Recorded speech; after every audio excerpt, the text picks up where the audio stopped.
a la población que a partir de la fecha el país se encuentra bajo el control operacional de la Junta Militar. Se recomienda a todos los habitantes el estricto acatamiento a las disposiciones y directivas que emanen de autoridad militar. Firmado Jorge Rafael Videla, Teniente General, Comandante General de Ejército. La fotografía es muchas veces un instante de vida al que recurrimos para volver a ese lugar, a ese momento y esa persona retratada.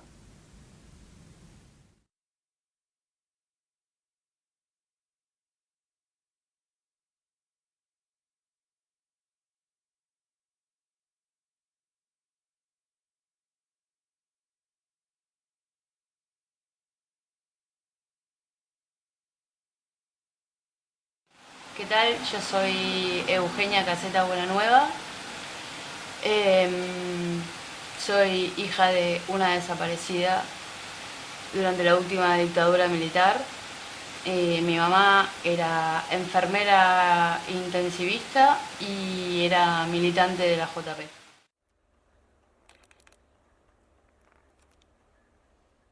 Bueno, mi nombre es Héctor Francisetti. Soy familiares de detenidos desaparecidos. Tengo 2 hermanas detenidas desaparecidas, 2 cuñados detenidos desaparecidos y 2 sobrinos recuperados por abuelas de Plaza de Mayo.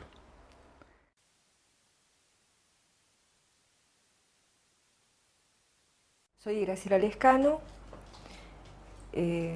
sobreviviente del terrorismo de Estado, hermana de Gustavo Lescano, estudiante secundario de 17 años que todavía está desaparecido desde el 9 de febrero de 1977.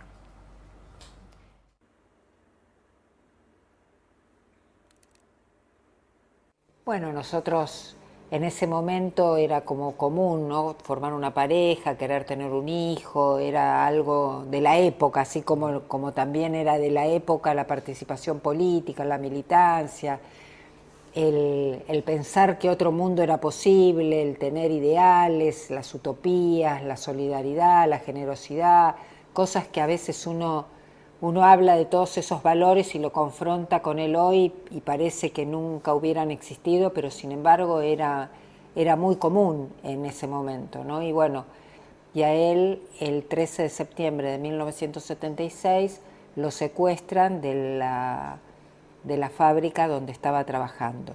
Y a partir de ahí mi mamá junto con mi suegra empiezan la búsqueda y confrontamos por primera vez en nuestra familia con la figura de un desaparecido. Pero mientras sea desaparecido no puede tener ningún tratamiento especial. Es un incógnito, es un desaparecido. Actualmente soy trabajadora de niñez, soy militante de derechos humanos y de niñez sobre todo. Bueno, yo tuve a mi mamá hasta los 3 años. Ella desaparece en septiembre del 76, yo tenía 3 años. Vivimos el último año y medio que ella estaba terminando de estudiar enfermería. Vivimos en casas de compañeros, de compañeras, porque mi papá nos había dejado y mi mamá estaba estudiando en esa época, se estudiaba, para estudiar enfermería tenías que estar prácticamente 12 horas en el lugar, porque eran prácticas y estudio en la Escuela Patricias Argentinas de Enfermería. Así que no tenía trabajo, no podía pagar la pensión donde vivíamos y nos quedamos literalmente en la calle. Y ahí empezamos a vivir en casas de compañeras, de militancia y de estudio. Creo que fue muy importante en la formación de mi subjetividad porque todo lo que vino después de que ella desapareció fue todo muy oscuro y bueno, pero estuvieron esos años entre compañeros, entre militancia y los compañeros y las compañeras cuidan muchísimo a los pibes, a los hijos de sus compañeros. Así que ahí fue un momento de mucho amor, de mucho compañerismo. Así que eso creo que me salvó de alguna manera para lo que vino después. Me acuerdo que me hacía milanesas Bueno, tengo pocos recuerdos porque era muy chica, pero bueno, sí, siempre estaba con ella, me llevaba a todos lados, había reuniones de compañeros en nuestra casa, que vivíamos en Lomas de Zamora, ahí en el barrio de Maradona, en Villa Fiorito. De hecho, hace un par de años colocamos la baldosa en la casa donde vivíamos con mi vieja. Puedo recordar su imagen y tengo flashes de recuerdo. Tipo, algo que tengo muy grabado es que me enseñó como que no se come, no te metes un cuchillo en la boca para comer. Eso, ¿no? Después, no mucho más. Bueno, yo ya era adulta, tenía 25 años, cuando me encontré con una que era muy amiga de mi mamá, y en una de las casas donde estuvimos viviendo. Ella ha sido una persona que me ha ayudado muchísimo en las dificultades que he tenido a veces en la vida, porque yo me quedé sola con mis 2 hijas más grandes y ella fue una persona que me acompañó un montón, pero que también, contándome cómo era mi vieja, porque yo no sabía realmente cómo era, me ayudó también a recuperar mi identidad. Porque la identidad, está bien, la recuperé en el documento también de grande y tardé un montón, me costó muchísimo, pero no tenía mi identidad como, no era todavía la hija de mi vieja. Y eso es complejo de explicar, pero me ayudó al conocerla a ella, empecé a conocerme a mí, empecé a saber qué lugar ocupaba yo en toda esta historia de este país. Esa Susana se llama, la amiga de mi mamá, me ayudó a reconstruir muchísimo una imagen de mi mamá, a conocerla, me ayudó a reconstruirme a mí. Y después, muchos años después, de hecho hace poco, me encontré con otra amiga que también habíamos estado viviendo en su casa, que ella no era militante, pero igualmente era compañera de enfermería, laburaba con mi mamá. Ella también me aportó como otros datos, y bueno, nada, todo eso colabora a que uno pueda como reconstruir la imagen de esa madre que uno no pudo conocer. Bueno, sí, mi mamá era militante, era de la JP, estuvo alguna vez en Montoneros y me encanta que haya estado en Montoneros porque era lo que ese contexto político y social de esa época le marcaba a los jóvenes. Tal vez yo hoy, a mi edad, no elegiría Montoneros, realmente yo no elegiría, pero a mi edad, ahora, con un caudal de conocimiento, de experiencia política y de vida, vos decís, no, me parece que no es una buena idea. Pero cuando tenés 20 años y el contexto político de Latinoamérica te marca que esa es la salida, y hay hambre, y hay necesidades, y lo que se viene, o sea, ellos tenían la información de lo que el plan económico que se venía para el país, bueno, les pareció, eso en ese momento les pareció una buena idea. Pero ella además, o sea, de tener una ideología política, tenía una labor social, tenía un contexto social. Ella realmente lo hacía para tener un país más justo, porque sí me fui enterando a través de los años que le preocupaba muchísimo la niñez, igual que a mí, pero ella todo lo que hizo, lo hizo para tener un país un poco más justo. Con los años pude reencontrarme con la familia de mi vieja, que yo no había podido estar, con la familia de parte del papá de mi mamá, los Buenanueva. Cuando mi abuelo era joven, se convirtieron al peronismo, no eran originalmente peronistas, pero con Perón y Eva también eran peronistas, o sea, como que hay una tradición ahí de peronismo en la familia, y sintieron que tenían un poco más de justicia, tenían un poco más de vida digna. Bueno, uno entiende por qué eligieron el peronismo y por qué querían a Eva.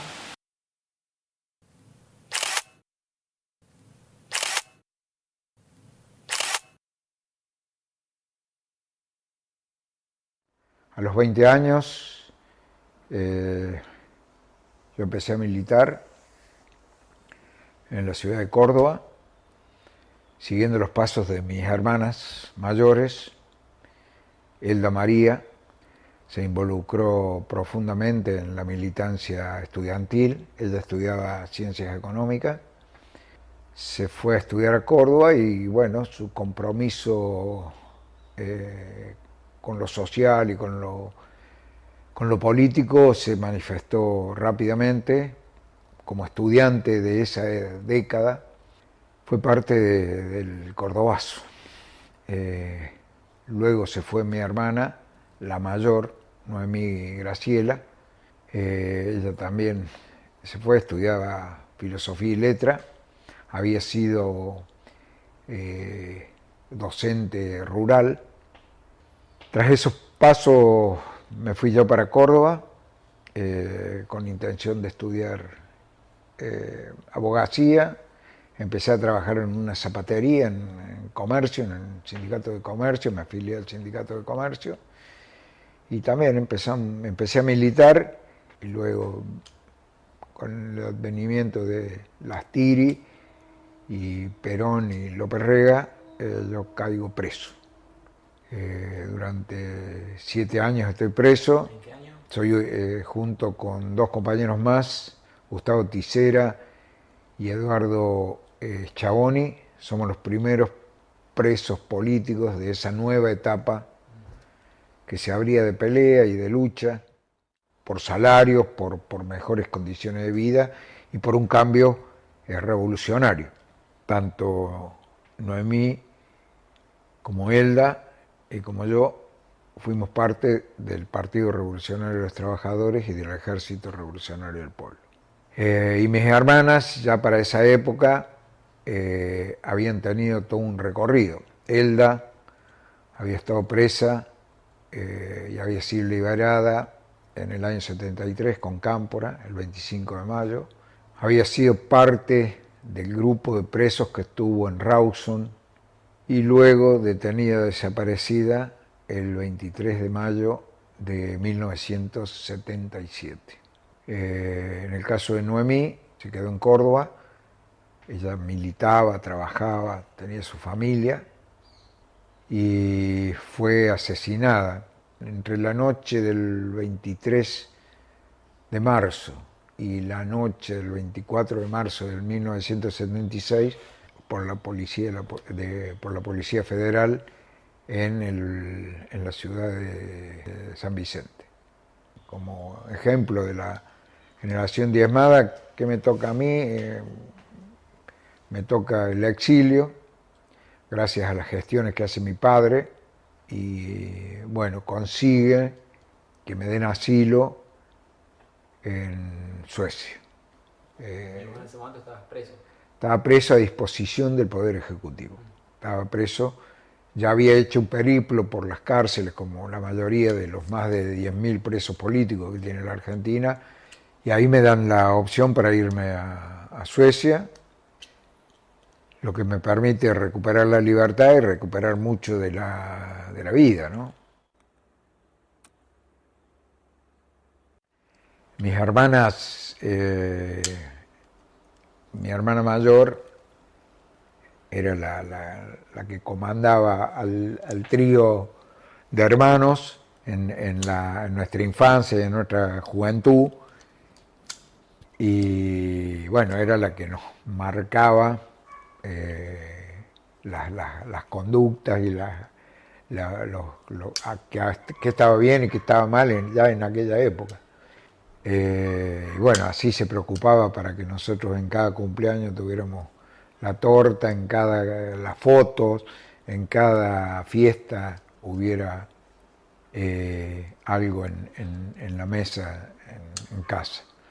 Y con Elda tenía un carácter muy afable, muy simpática, muy jovial, tenía habilidades para la pintura, tenía habilidades para la actuación, y bueno, los recuerdos de los juegos, de las travesuras que hacíamos, jugar a las escondidas y escondernos en lugares rarísimos, los carnavales, jugando en la calle, abriendo las canillas de la casa y jugando con todos los vecinos, con Elda, Noemí, yo que era el más chico.